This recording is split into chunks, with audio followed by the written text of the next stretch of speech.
go straight to our message for today. And ang title po ng ating sermon ngayong umaga is Reset. Sabi mo, Reset. Amen. Reset, come back to what matters. Amen. And so, sabi mo sa katabi mo, I'm glad to see you today.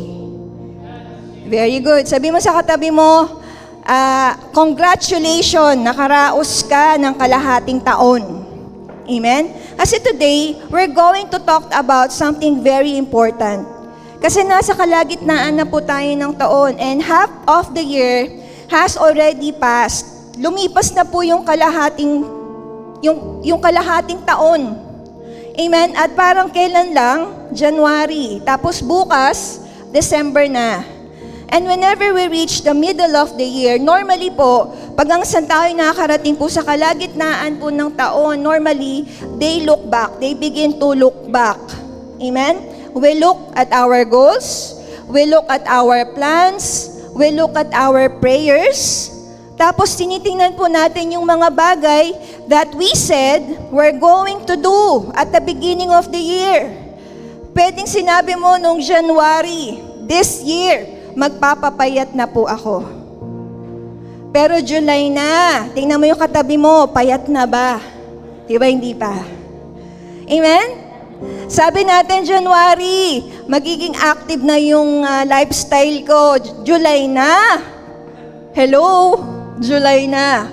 This year, sabi mo January, I will become closer to God. This year, I will pray more. I will read my Bible consistently. January pa lang may devotion notebook ka. July na, may nakasulat na ba sa devotion notebook mo? Amen? Sabi mo, this year, I will serve the Lord. I will take care of my family. This year, I will start something new. This year, I will finally obey God. Ayun, here we are. Umiyok pa eh. Halfway through the year. Amen? Pero, yung dapat, July na, dapat naka-breakthrough na, pero hindi pa. Dapat yung July na, ngayong kalahati ng taon ay, alam mo na, may bagong chapter na dapat, pero hindi pa. Amen? Yung dapat, puno na dapat yung devotion notebook dahil July na, pero wala pa rin. Are you here? Say amen. And so, anong nangyari? Anong nangyari? Maybe, the first half of the year brought you victories. Amen? One of my leader asked him, sabi ko, ano ang victory? Victories na naranasan mo ngayong taon, nakalahati ng taon. Sabi niya sa akin, Pastora, hindi ko masabi kung ano yung mga victories na naranasan ko. Pero sabi niya sa akin, yung every Sunday po ay victory po para sa akin. Do you agree? Yung every Sunday po na nairaraos po natin ang ating gawain, that is already victory. Amen? Sabi niya sa akin, Pastora, victory na po ang makita ko palagi si AM sa church. Andito na ba si AM? Wala pa. Mamaya, wala ka pang victory ngayon. Amen? Tingnan mo yung katabi mo. Victory ang makita mo yan every Sunday. Tama po ba? Amen? It's victory. Pwedeng itong taong ito, nakaranas ka ng victories, pwedeng iba naman po sa atin nakaranas po ng disappointments. Yung iba sa atin nakaranas ng answered prayers. Sino marami ng answered prayers? Amen? Sino dito wala pang answered prayers? Amen? That's why I believe, kapag po ganitong mid-year, it is not just about looking at the calendar, but it's about looking at the heart. Kasi sometimes, alam natin yung petsa. Ngayon, July 26. But we didn't know where our hearts are. Alam natin how many months passed. Alam natin ilang buwan ang lumipas. Pero hindi natin alam gaano na tayo kalayo, napalayo sa ating Diyos. And so today, God is inviting us to something very simple but powerful. Ang gusto ng Panginoon is magkaroon po tayo ng reset. Sabi mo, reset. Come back to what matters. At 3 bagay lang. Reset, remember, realign, and then recommit. Okay? Ano ulit yung 3? 1, 2, 3, go. Remember, realign, recommit. Okay? 3 lang. Una, paano tayo magre-reset? Number one is Remember. Sabi mo, remember. Remember. Alalahanin.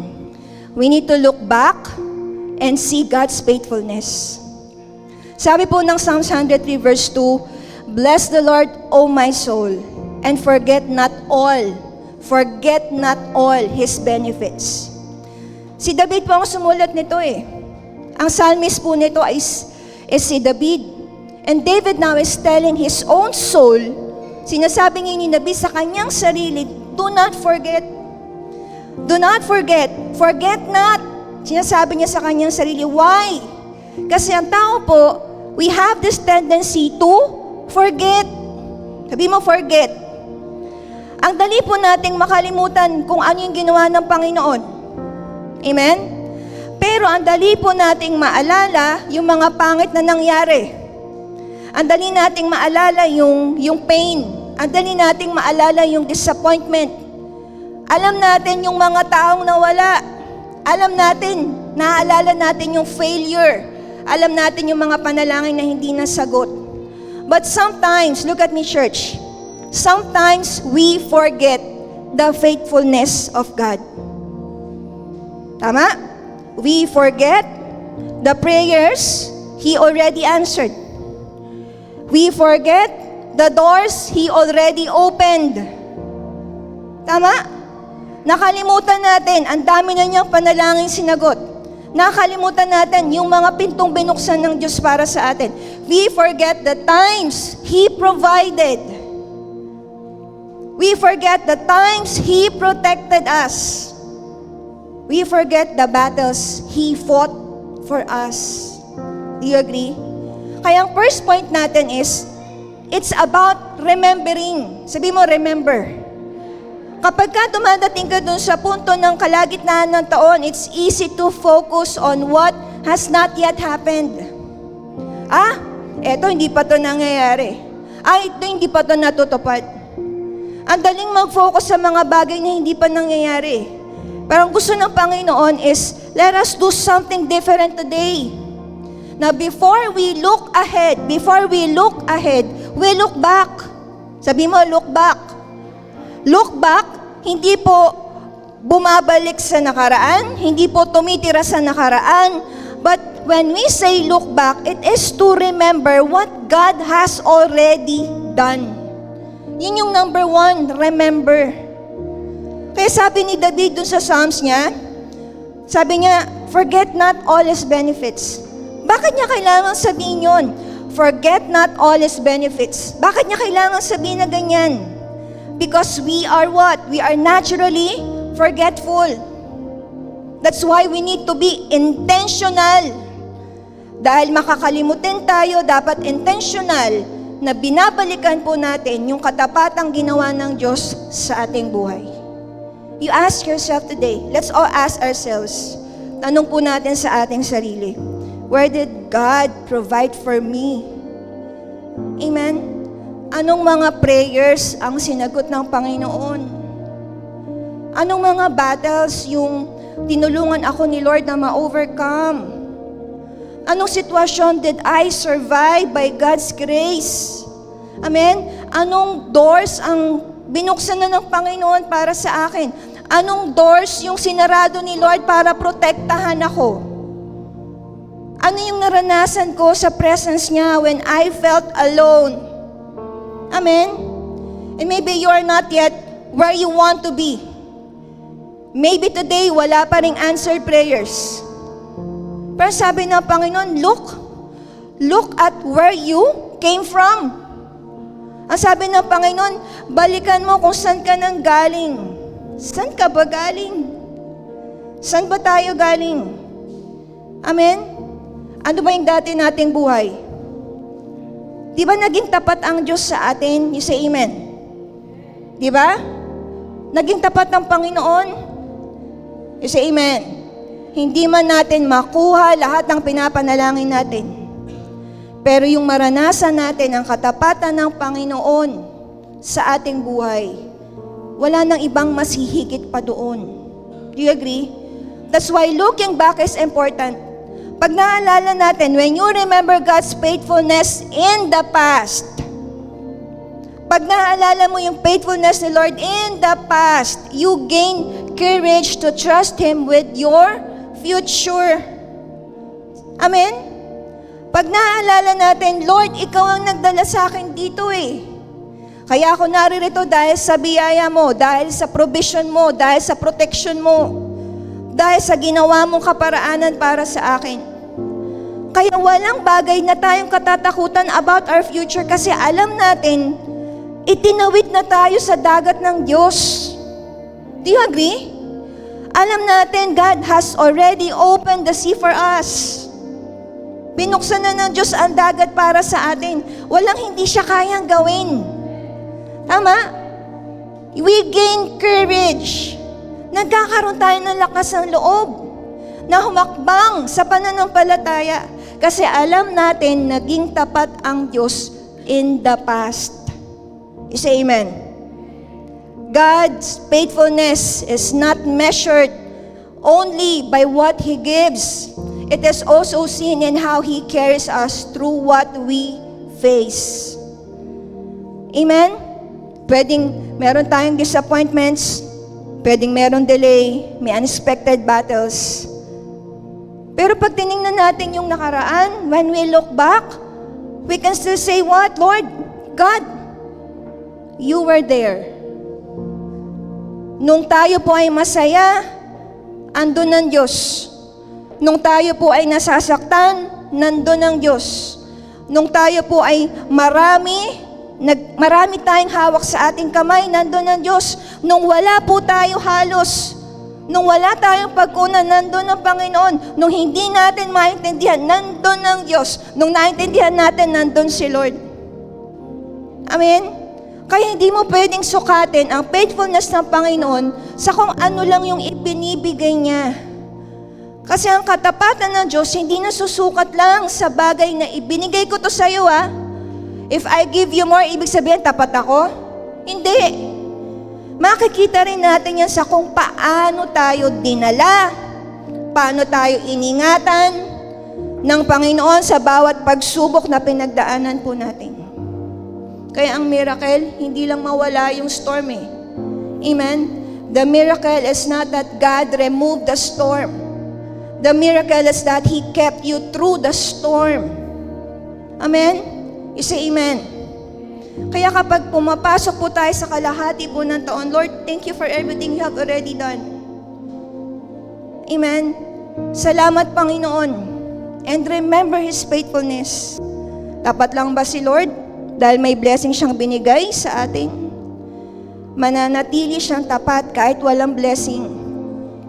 Kahit may pagsubok, dahil iningatan tayo ng Diyos at binitbit tayo ng Panginoon sa bawat pinagdadaanan po natin. The fact that you're still here is already evidence of God's faithfulness. Amen? Kaya sabi ng Bible, forget not, remember all His benefits. Remember when God provided? Remember when God opened the sea for you? Remember when God healed? When God protected? When God gave you strength? When God sent you the right people, the right person? When God closed the wrong door?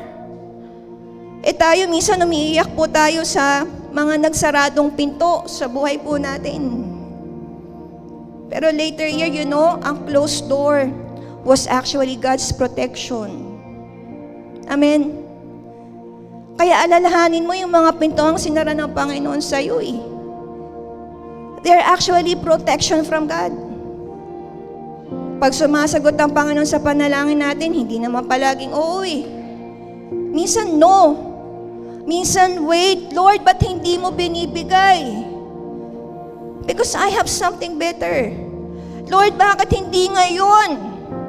Because I'm preparing you. Lord, bakit ang tagal? Because I'm doing something while you are waiting. Kaya yung mga waiting season sa buhay natin, ang pinakamainam na gawin natin habang naghihintay tayo is alalahanin yung faithfulness ng Diyos. Don't waste your waiting season. Amen? Bago tayo magreklamo, Lord, Ba't hindi ngayon? Lord, ba't nang tagal? Lord, ba't hindi mo binibigay? Remember what God has already done. Amen? Tapat ba ang Diyos sa buhay natin? God was faithful. Amen? Sino magsasabi dito, tapat ang Diyos sa buhay niya? Tapat ba? Tapat si Lord. Amen po ba? Say amen. Tapat ang Diyos. That's number 1. Number 2, what's number 1? Remember. Number 2, realign. Okay. Pagka sinabing realign, it's about checking your heart kung nasa tamang lugar pa ba siya. So, check if your heart is still in the right place. Pagka binuksan natin yung Haggai chapter 1, ang context po nun, napaka-importante. Because ang people po ng Israel that time sa Haggai, kakabalik lang po from exile. So imagine mo, ang Israelites, galing sila ng exile, bumabalik sila ngayon sa bayan nila. They had come back to Jerusalem. Okay? At ang dapat po nilang gawin, pagbalik nila ng Jerusalem is i-build ang temple. Dapat itayo ang templo. Yun ang mission nila. Yun ang calling nila. Yun ang pagkatawag, yun ang responsibilidad. But somewhere along the way, anong ginawa nila? They stopped building the house of God.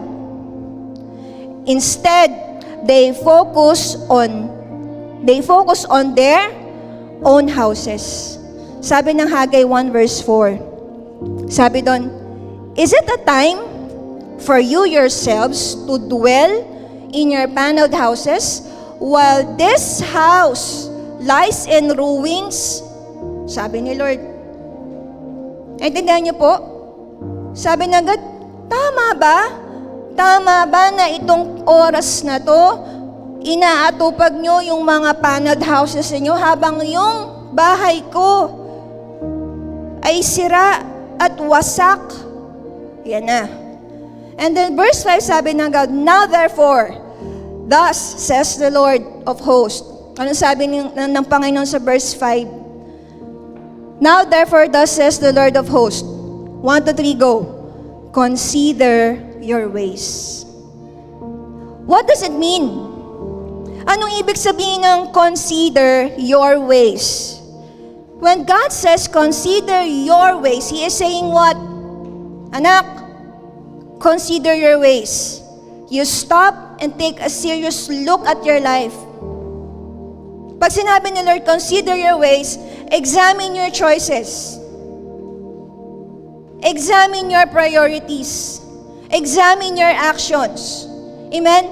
Examine the direction you are going. Anong sabi ng Panginoon? Pag sinabi niyang consider your ways, susuriin mo ngayon yung mga ginagawa mo. Susuriin mo ngayon yung direksyon kung saan ka papunta. At pag-iisipan mo, tama pa ba yung tinatahak kong landas? Are you here?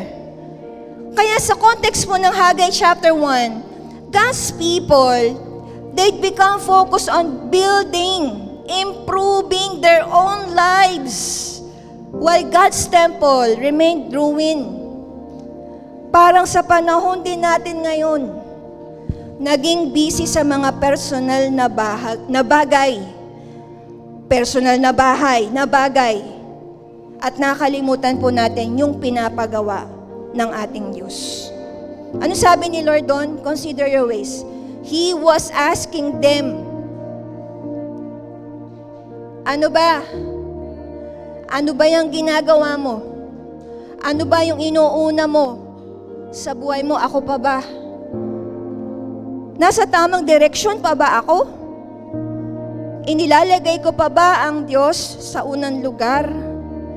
May mga bagay ba akong napabayaan na mas mahalaga? Mas inuuna ko ba ang sarili kong plano kaysa sa kalooban ng Diyos? Yung ginagawa ko ba ngayon na ayon pa rin sa purpose ng Panginoon? Minsan kailangan din po natin ng spiritual pause. Sabihin mo, pause. Kailangan mong huminto minsan to examine where you are. To examine where you are going. to examine what we have allowed. Amen? Ano yung pinayagan natin para mawala yung rightful place ng Panginoon sa buhay natin? Kaya ang invitation ng Panginoon, stop, reflect, realign, return. Hindi condemnation yung sinabi ni Lord eh. Ang sabi lang ng Panginoon, consider your ways. Invitation ng Panginoon na bumalik daw tayo sa tamang priorities. Amen? That's why when we say reset, tingin, reset is not about starting something new.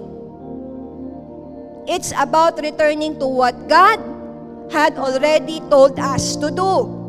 Magkaiba yun. Ang reset hindi nangangahulugan, dapat may bagong simula. Reset eh.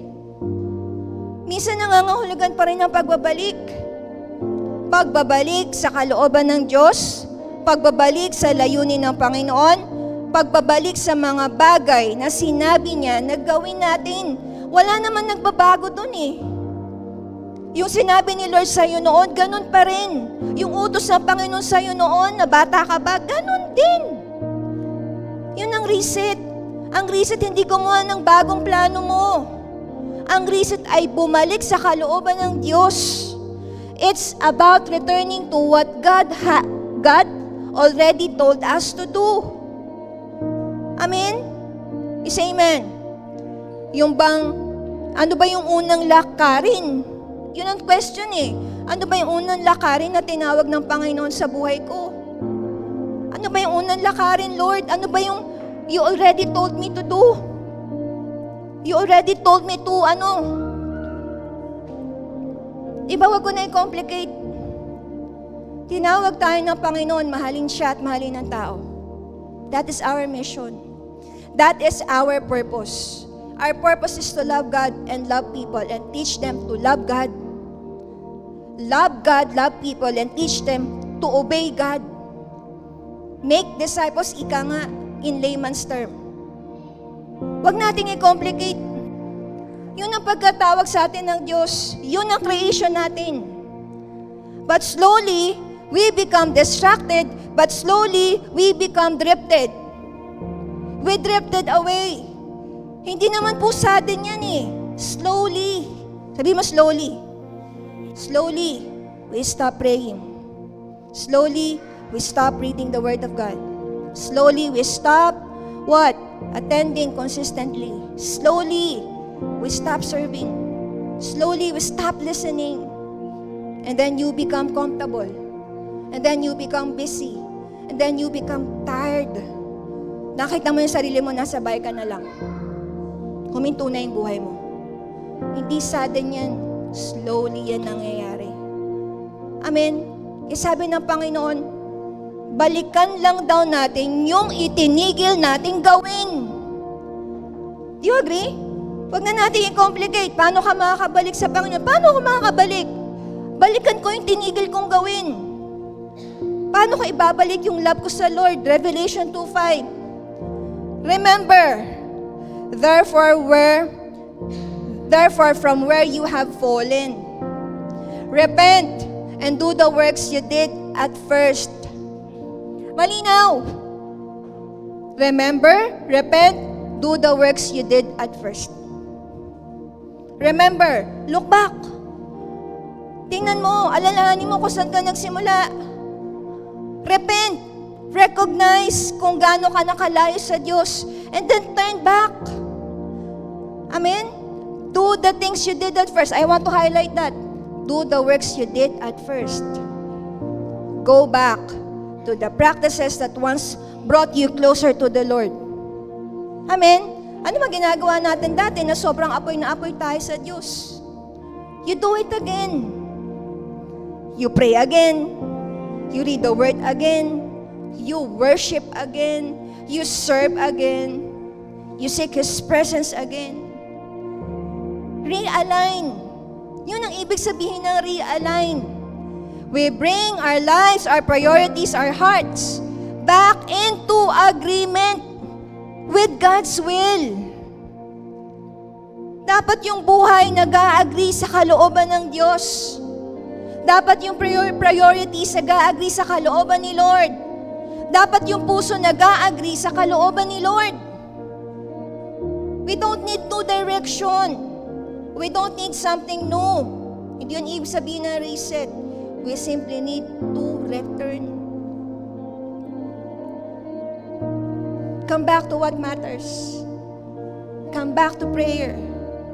Come back to word. Come back to worship. Come back to fellowship. Come back to serving. Come back to your first love. Come back to the presence of God. What's number 1? Remember. What's number 2? Realign. Number 3, samahan ako ng banda. Number 3 is recommit.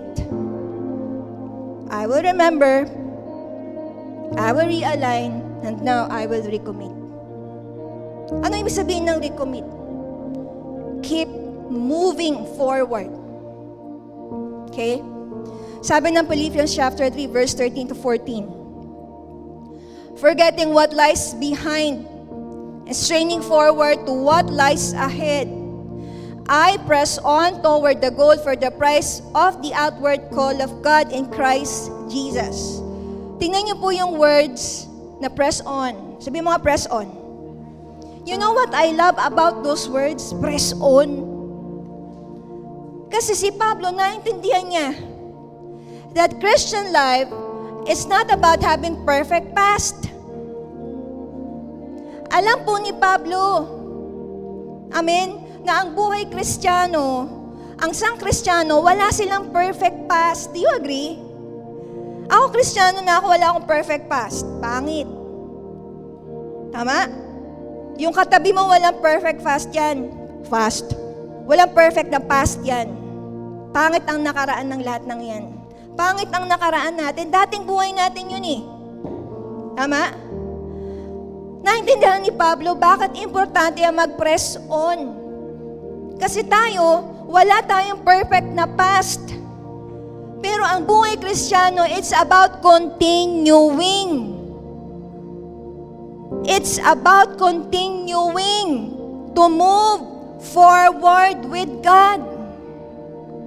Kasi si Pablo may nakaraan din eh. Di ba pangit din ang nakaraan ni Pablo? Si Pablo mamamatay dati din eh. Mamamatay tao din siya dati. Si Pablo din, nagkaroon ng maraming pagkakamali. He had mistakes. Nagpapatay siya ng mga Kristiyano noon eh. He had failures under his approval. Nilagay niya sa kapahamakan ng tao. He had regrets also. Ang dami niyang pinagsisihan. Pero ang ginawa ni Pablo, nag-press on. Kasi alam ni Pablo, pare-parehas tayo, wala tayong magandang nakaraan. Pero hindi tayo dapat magdwell doon sa past para maging prison tayo noon. Ang sabi ni Pablo, you press on. Sabi ni Paul, I am moving forward. Yes, I had bad past. Yes, I had mistakes, failures, regrets, but I'm moving forward. I am moving forward. Hindi na para magdwell ako sa nakaraan ko, pangit na nga, magdidwell pa ako doon. Ang sabi ni Pablo, I am moving forward. Mag-move on na ako. Sabi mo sa katabi mo, mag-move on ka na. Amen? Maybe you failed. Maybe we failed. You get back. Diba? Maybe we became distracted. Come back. Pwedeng iba po sa atin napagod. Magpahinga, kumuha ng strength sa Lord. Maybe you've lost your passion. Return to your first love. Diba? Anong dapat natin gawin? Recommit. Amen? Kasi yung nakaraan mo, ano pa magagawa mo doon? Yung nakaraan mo, it explains where you came from. Pero hindi niya i-determine kung saan ka papunta. Pwede niyang ipaliwanag ng nakaraan mo kung saan ka galing. Pero hindi ka niya kayang diktahan kung saan ka patungo. Ang nakaraan ay maaaring maging lesson. Next slide. Pero hindi dapat maging prison. Tapos natin yun. Say amen. Ang nakaraan ay maaaring maging lesson, pero hindi ito dapat maging prison. May mga bagay na tayong kailangan matutunan. May mga bagay tayo na dapat pagsisihan. May mga bagay tayo na dapat iwanan. Hindi naman natin mababago yung nakaraan natin eh. Pero sa tulong ng Diyos, tingin sa akin church, pwede nating piliin kung papaano tayo mamumuhay mula ngayon. Anong gagawin natin? Recommit. Anong ibig sabihin nun? Ibig sabihin, meron ka ng dating commitment, nagko-commit ka ulit. Tama? Yung word na ang ibig sabihin nun, again. Tama? May commitment na ako dati, magbabalik loob lang ulit ako, tapos magpapatuloy ako ulit. Yun ang ibig sabihin ng recommit. Recommit means what? Choosing God again. Kahit may mga pagkakamali, kahit may mga disappointments, kahit may mga delays, kahit may mga failures, hindi ibig sabihin tapos na yung kwento. Tama? Say amen. Say amen. May pagkakataon pa tayong bumalik. May pagkakataon pa tayong magpatuloy. May pagkakataon pa tayong muli mag-commit sa Panginoon. Amen? Recommit again. Choose God again. Trust God again. Follow God again. Keep moving forward. Recommit. Remember, realign, recommit. Amen? Kaya lang, madaling sabihin, Pastora, parang ang dali-dali naman sabihin. Para sa'yo, parang ang daling sabihin, bumalik ka sa Diyos. Kasi ang pinakamahirap minsan, pakita natin ito. Ang pinakamahirap minsan, hindi ang magsimula. Ang pinakamahirap ay ang muling bumalik at muling magpatuloy. Ang daling sabihin, balik ka. Ang daling sabihin, magpatuloy ka. Pero sa reality, hindi madali yun. Do you agree? Mahirap bumalik kapag nahihiya na tayo dahil nagkamali na tayo eh. Mahirap bumalik kapag nasaktan ka na eh. Mahirap bumalik kapag nadismaya na ako. Mahirap bumalik, mahirap magpatuloy kapag ilang beses ka na nabibigo. Mahirap nang magtiwala kapag ang tagal mo na naghihintay. Mahirap bumangon kapag pakiramdam natin, paulit-uling na lang ako nadadapa eh. Pero ito magandang balita. Here's the good news. Look at me. Tingin. Hindi po tayo hinihingan ng Diyos na bumalik sa Kanya. Tingin. Gamit ang sarili nating lakas. Did God tell you, go back to me, use your own strength? No. Hindi nag-demand si Lord, balik ka sa akin, use your own strength. Sige, mag-effort ka, gumawa ka paraan, balik ka sa akin, go! Hindi ganun eh. Ang Diyos mismo tumawag sa atin, bumalik. Idea ni Lord ang bumalik tayo. Initiative ni Lord ang makabalik tayo. Never na sa atin nang galing yan. Dahil galing sa Kanya yan. Dahil siya ang tumawag sa atin, bumalik tayo. Siya rin ang magbibigay ng grace sa atin para makabalik.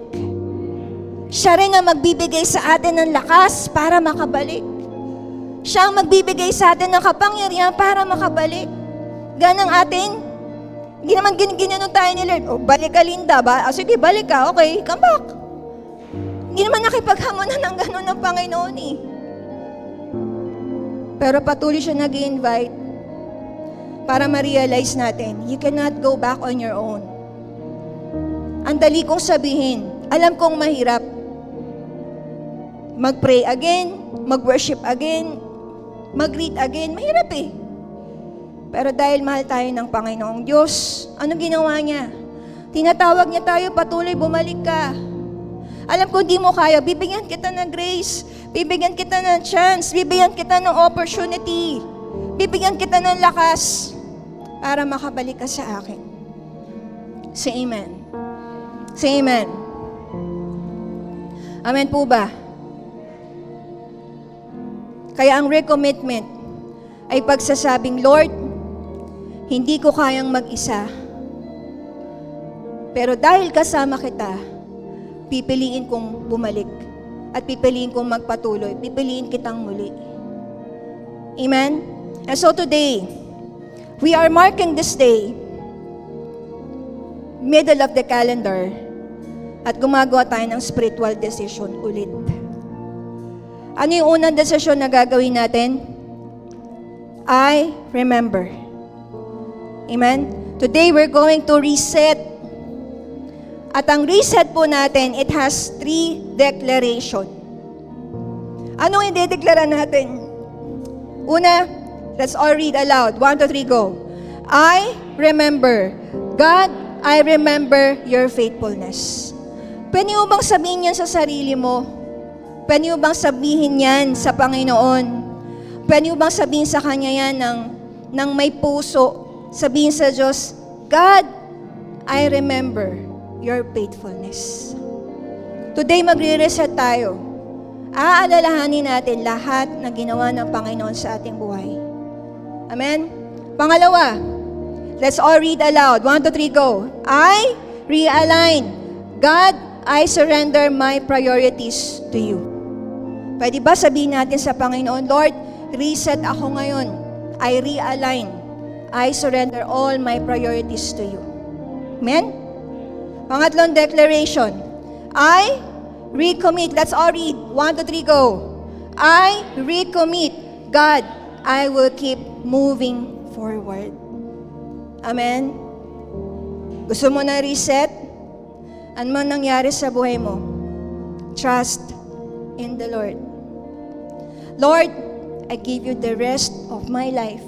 Not just this year. I give you my plans. I give you my dreams. I give you my family, my finances, my career, my relationship, my future. I surrender everything to you. Lord, have your way. Alam niyo po, hindi ko po makakalimutan ng katapatan ng Panginoon sa aking buhay. Kasi nagsisimula po akong maging Kristiyano. Ang una kong tanong sa Panginoon, Lord, anong kapalit na gagawin kong pagsunod sa iyo? Hindi ko po sinabing, Lord, siguro pag nalaman ko kung ano yung kapalit, susunod ako, no. Alam ko po, may cost ang obedience. There is a cost. You agree? Nung nag-start na po ako na maglingkod sa ating Panginoon, wala po sa hinagap ng isip ko na ako po yung magpapastor. Wala po sa hinagap ng isip ko na ako yung magli-lead ng church. But I trust God. At ang sabi ng Panginoon, Anak, kapag inuna mo ako, hindi kita ihuhuli. Anak, kapag inuna mo ako, lahat ng pangangailangan mo, ibibigay ko sa'yo. And so, years went by. Eto na-install ka, na-ordain ka na as pastor. Sa isip ko po, Panginoon, asan na yung pangako mo? Asan na yung pinangako mo, Panginoon? Amen? You know, nung ako po'y nag-aaral, masipag po akong mag-aaral eh. Nag-aral ako sa Fatima College, scholar po, physical therapy. Naalala ko pa si Sir Arlen, nursing siya sa Fatima noon. Tama ba, Len? Doon tayo nagkita. Yun. Nag-stop ako ng pag-aaral noon kasi wala na akong pera. Pero scholar ako Kasi nga hindi naman enough masustain. May needs ka pa, may books ka pa, may mga projects ka pa. Wala, labandera lang ang nanay ko. Paano? So I stopped. Gumuhula at mundo ko noon. Di ko alam paano ako makakapagpatuloy. But I trust God. Nagtiwala ako sa Diyos. Nagpatuloy, naghanap buhay, nag-aaral sa gabi. Yan ang ginawa ko po. Nag-aaral ako sa gabi, ginagamit ko po yung SSS educational loan ko. So every loan, mag-e-enroll. Every loan, mag-e-enroll. Pag nabayaran, mag-e-enroll. Pag nabayaran, mag-e-enroll. Ganun ko po tsinaga. But on my 4th year, So, from physical therapy now to psychology. Yan ang kinuha ko po sa May Kawayan College. Tinatrabaho ko po sa gabi. Kasabay po ng paglilingkod ko sa Diyos. Kasabay ng campus ministry, kasabay po ng youth ministry. 10 years po ako sa youth ministry, 7 years sa campus. Ganon ko po ginugol ang buhay ko. Pinagkatiwala ko na sa Panginoon. Daig ko pa po nag-asawa. Ngayon na nagpapastor ako. Amen? Alam mo, yung pagdating ko ng 4th year, hindi ko po alam. Hindi pala ako makakagraduate. Kasi sabi nung registrar, meron kang hindi pa nakuha. First year mo ata, meron kang Rizal na hindi pa nakuha. May English 1 ka pang hindi nakuha. Meron ka pang may science ka pang hindi nakuha. So nagtataka po ako. Kasi alam ko, credit na yan. Nagre-reflect, hindi ko pa daw nakuha. So pinabayaan ko na. Sabi ko sa Panginoon, okay Lord, walang plano ko natupad. Wala. Ayaw mo? Okay. Sabi ko sa Diyos. Pero kasabay po ng pag-aaral ko noon, yung Bible school ko. Yung Bible school, yung psychology course ko, kinukuha ko. Yung Bible school, kinukuha ko po. Sabay. Ang natapos po natin, yung Bible school, 4 na taon, kinarera. Yung Bible school. Yun ang natapos. Kinalimutan ko na yung mga personal dreams ko sa Panginoon. Nung nakatapos ang brother ko, si Gabi, sabi ko sa sarili ko, Lord, nakakainggit naman sila. Nagkaroon po ako ng inggit sa puso. Sabi ko, God, dream ko din naman yan. Ayaw mo, di okay lang. Pero in the back of my mind, sabi ko, Lord, mag-inquire ako, try ko lang. Kasi kung 3 subject na lang, baka naman.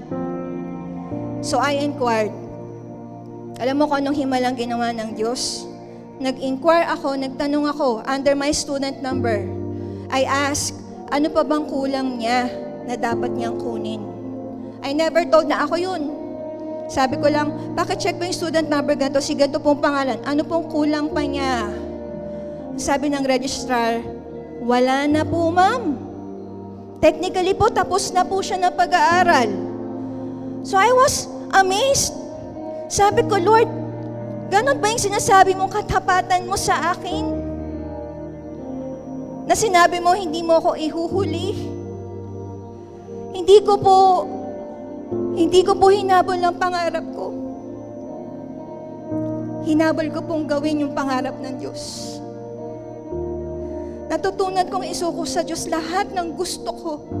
Kasi alam ko, hindi sasagot ang Diyos base sa gusto ko, base sa gusto niya.